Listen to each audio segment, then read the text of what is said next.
Prone swimmers. For this, you're going to need a couple of tennis balls. If you don't have access to that, that's fine. You can use your fist as well.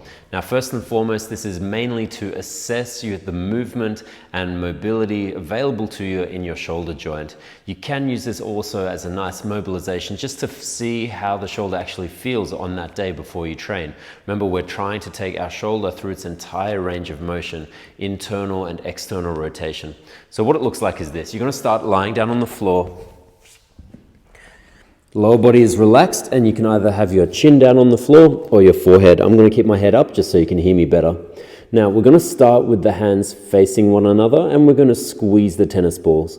The whole reason we have the balls is so that we can generate tension to actually assess, okay, where through our range of motion can we actually go while still generating tension, as opposed to not squeezing anything and just, going into a potentially more passive or relaxed range of motion. So with the balls facing each other, we're going to start with straight arms. We're going to lift the hands as high as we can off the floor.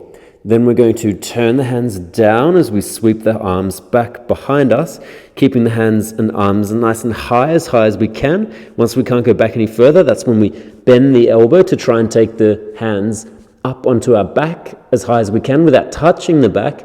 Extend the elbows and coming back to the start. Keeping the hands off the floor, arms straight as you go back, hands nice and high. Bend the elbows without touching the back. Extend out again, all the while squeezing the ball. Now, if that's really easy for you and you have fantastic shoulder mobility, what you might find is that as you come back behind you, you could feel like you can go much further than this, right? So what you're going to do is just take one arm first and then the other one.